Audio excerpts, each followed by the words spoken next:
What is going on, everyone? Welcome back to another episode of the Always Compete Seahawks podcast. I'm Sam. That is Mike. Today we are joined by a very special guest. Please welcome to the Seahawks world, Seahawks fandom. Please welcome Joshua Onujiogu, undrafted free agent signing out of Framingham State University. Very happy to have you. Welcome onto the pod. Hey, thank you guys. It's a pleasure to be here. It's a pleasure having you on, man. We really appreciate it. Yeah, so just kind of diving right into it. This was one thing that popped out to me when I watched your tape. Obviously, to those who watch college football, Framingham State is not the renowned D1 school that everybody dreams of, kind of playing for out of the gates, right. And on your tape, you really flashed some crazy stuff. We're talking going over 300-pound dudes with ease. So I had to ask you, despite your production in college and what you put on tape, do you feel that your talent kind of went unnoticed because you played in D3? I think I knew by playing at D3, I knew that I was have to go up and beyond to try to get to this goal. So I think by just doing research on what the NFL teams wanted to see and the techniques that they looked at in order to sign or draft anybody in this position, I think that's what I made sure to focus on. No, yeah, I totally agree with that. So can you kind of take us through what your pre-draft process like, both as like a prospect and as somebody who, like you said, was trying to figure out what these NFL teams were looking for specifically? Yeah, so I'll start off during my season. So I chose to take my fifth year at Framingham State. Again, I didn't have the money, and after COVID, I didn't have the money to transfer to a higher D1. Mm-hmm. But really, just studying what they need in the league and what they need in order to bring me a part of their defense, I made sure to try to put on my film because I know it was going to start there. These teams weren't going to look at me if I was just barely getting by while playing at D3. So I knew I had to be special in order to even get those looks. So my season went really well. I felt like I put enough on film to get their eyes turned. After that, I focused on my pro day because after that, I understood that I'm still going to have that D3 banner on my shoulders. So by putting up the very impressive numbers at my pro day, got their heads turned even more. And that actually, when it really started to turn up, and I started to get a lot of interest in NFL teams after that. Yeah, I mean, like you said, you killed it your senior year. I'm looking at the stats right now, 13 and a half sacks. I mean, those are numbers that'll jump off the page. 68 tackles. You had an interception. So, I mean, I think you really accomplished your goal of popping out and sticking out as a D3 guy right there. Yeah, it's a great job. And now it's time to get to the question of the actual draft, because for a lot of these guys, it can be a long 3 days, especially for someone like you who didn't hear your name called on the draft. So, what was that whole draft process like going into it and then immediately coming out of it before you get the call from the Seahawks? What was it like just sitting through that? So sitting through that, I've been on a couple visits. I knew it was a small possibility that I could be drafted, but in the end, I knew I was going to get an opportunity with a team from the NFL. So I was really relaxed during the 3 days of the draft because in the end of it, I'm going to be able to get my opportunity and get in front of NFL coaches and be on a team in order to try to make a 53-man roster. Yeah, absolutely. So like you said, you were relaxed during the draft. You knew that you were going to get an opportunity. So what did it feel like when the Seahawks picked up the phone and they called you and, they wanted you to sign with them? Yeah, well, once I got the call, it felt like physical weight was off my body. Mm-hmm. I finally knew where I was going to go. I felt comfortable where I was going to go, and I could actually think about the next steps I want to take in making a successful career.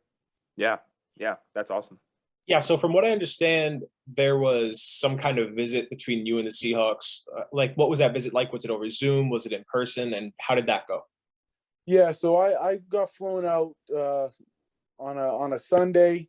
I did all my physicals, all the doctor visits. met all the coaches, saw the facilities, and I was just amazed. Coming from a small D3 school that doesn't have money and doesn't have all the glitz and glam that other facilities do in the SEC or even in the NFL. So it was an eye-opening moment for me to see, oh, this is what the NFL looks like. So it was really relieving. But I had a great visit. I talked to my coaches that I'm going to be working with, and they felt like this was the best home and the best starting point for my career to be at Seattle. Yeah, I mean, we're surely appreciative that you chose to sign with Seattle. So outside of like the facilities and maybe the coaches and everything like that, what did you know about like the culture of the Seahawks, their fans, what the city of Seattle's like? Did you know anything kind of about that? So actually, I didn't know a lot. I remember you guys. So I'm originally from New England. Oh, nice. I grew up as a Patriot fan. So I remember beating you guys in the Super Bowl. I was gonna say, don't mention Malcolm Butler in training right, camp. right. But no, I wasn't aware of the fan base and in the 12th man. I actually learned that on my visit what the Big 12 means, and I love the meaning of it. Mm-hmm. Yeah, that's a great thing to learn on your first visit. Yeah. Yeah. So on the call, do you know what the Seahawks are kind of expecting out of you as a player, and also what should the fans expect out of you when you step on the field? Well, I understand that I'm coming from a D3 school, and I hope the fans and everybody else that looks at the fact that I came from a D3 program, that they didn't pick me nor sign me because of the things I was doing in D3. They picked me on what I was putting on film, my physical capabilities, my height, weight, what I was doing with that. So I believe that I have all the tangibles and intangibles, but understand that it's a development process for me coming from D3 to the highest level of football. I'm going to give my full effort, my full accountability. I'm ready to soak everything in and learn the process of playing in the NFL. That's a great answer. That's an amazing answer. So just kind of talking about when you first kind of walk into the building, when training camp and the offseason stuff starts, who's one Seahawks player that you really want to meet and want to, have a conversation with? I've always been a fan of DK Metcalf. My guy. He's a freak of nature, and the fact that I'm going to be in the same facility and on the same team is amazing, because I remember watching him and being so amazed of what he was doing when he got into the league. So I think that would be pretty cool to have a chance to speak with him. Yeah, DK's dope for sure. Yeah. So obviously once this whole ordeal goes down and you're finally on the Seahawks and the news starts to get out, you want to begin to build some connections around the team and with the players and with some coaches. Who are some guys that you've already been in steady contact with, both players and coaches? Actually, so when I was on my visit, I was just being walked around by a fellow area scout. So I didn't get to see a lot of players and teammates that I'm going to see. So going to my rookie minicamp, which starts tomorrow, I'll actually have the experience of being in front of them and actually being able to ask some questions. Yeah, I'm so excited for you to start that tomorrow. Now, you mentioned a couple minutes ago that you were a Patriots fan, so I think I might know the answer to this one. But growing up, watching football, playing football, who was your favorite player? My favorite player would have to be either Tom Brady or Vince Wilfork. Oh, that's a good one. I expected Absolutely. Tom Brady. Yeah, I expected Tom Brady. But Vince Wilfork is a good one as well. He was a big boy, could get after the quarterback. Yeah. So now we're gonna be shifting more so from like actual football questions to just kind of breaking down your personality, kind of just some fun, lighthearted stuff.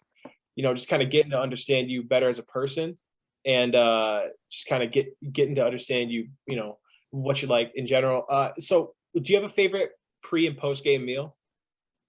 I love Mexican food. Man. It's my favorite. Quesadillas, burritos, I love them. But really, I just try to carbo load, because I understand that carbs are gonna get me through the game and make my recovery much faster. So I try to stay with the pastas, a lot of the rice before my game. Yeah, that's a good idea. I have a love a fun one for you. What's your go-to karaoke song? Go-to karaoke song would probably be 90s R&B. Oh, I any specific love that. artist? SWV is a top 5. That's But a good I one. love my old R&B. That's a good one right there. I like that. I know that, that some players have very specific regimens that they follow, especially before games, and some players, they need to enter the zone. Do you have a pregame ritual that you follow? Any sort of just like, are you like, just in any way you do stuff different? Maybe you put on a certain pair of socks, something like that? Yeah, growing up, I realized that I can get really high getting ready for a game. So I understood that I played better when I'm very calm. So waking up before the game, I like to speak with all my teammates, speak to the trainers, and speak to the coaches, and make sure they know that I'm ready for anything that happens, and making sure that you're comfortable as possible before the game. And I like to stay calm and understand what my objectives are in order to win that game. Yeah, that's a good one. I think that's really good to stay calm before games like that. Obviously, you're a rookie, so maybe you can't control this as much. But if you had your choice, what number do you think you would wear for the Seahawks? I would love to wear 91, but I understand it's taken right now. But stepping into that new chapter in my life, it would be great to even find a new number. Any number they give me would be amazing, and that I can see myself sticking with it. Nice. Yes. Cool. That's a great answer. That's a good answer. So what, just simple here, what motivates you? What motivates you both on and off the field? What thing in your life, just keeps you going every day? I'm very family oriented, and since a little kid, they've always known that this was my goal, and they've always supported me with that goal and believing in me and helping me along this journey. So I would definitely say my family drives me. That's a great answer. I know I'm not sure how much of a nerd you are, but there's a new Doctor Strange movie coming out. So I have to ask, are you more of a Marvel guy or more of a DC guy? I'm a Marvel guy. DC, I tend to stay away. They be ruining a lot of the comics, but I love the Marvel. Yeah, that's fair. That's fair. You better become my favorite. Do you have a favorite hero? So I got a couple. I'll say Superman was my favorite one. Hulk was my second favorite, and I know this is a little biased, but I love Iron Man. Yeah. So those are my top 3. Hey, that's sound top 3. Hey, that's a valid top 3. Just kind of wrapping this up, this is going to be, obviously when you look into the life of the NFL, what coaches look for, that coming in as an undrafted free agent, it's an uphill battle, and Right. it's an uphill battle to, not just make the team, but just make an impact and be able to stay in the league for so long. Just how are you attacking that? How are you sitting with that mentally, and how are you embracing that entire mentality?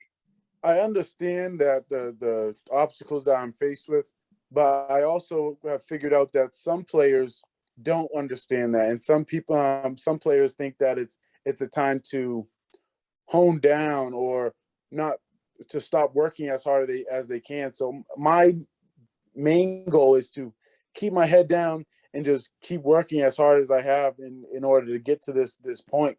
Because I remember me working every day in order to get here. So why would that stop now? Man, I gotta say, I love your attitude, man. Coming in, this whole video, you've been so optimistic. You've been so goal oriented, and I really love having a guy like you on the Seahawks, man. It makes the culture so much better. I appreciate that. Yeah, it just makes the culture so much better. So, thank you so much for coming on and doing this with us and letting us interview you. You said you start rookie minicamp tomorrow, so we wish you nothing but the best of luck, and we look forward to all the big plays you're gonna make for the Seahawks during your career, man. Thank you. I appreciate that. Thank you very much. Thank you very much for popping in, man. We appreciate it. We appreciate As always, subscribe to the channel, leave a like, and go ahead and drop some love for Josh on his socials, and keep wishing him the best of luck. Show them why we are the best fans in the NFL, Exactly. above the New England Patriots. No, Yeah, I'm joking, right. but no, but that's gonna wrap it up. As always, just keep watching, stay tuned. Thank you so much. We'll see you in the next video. Peace out.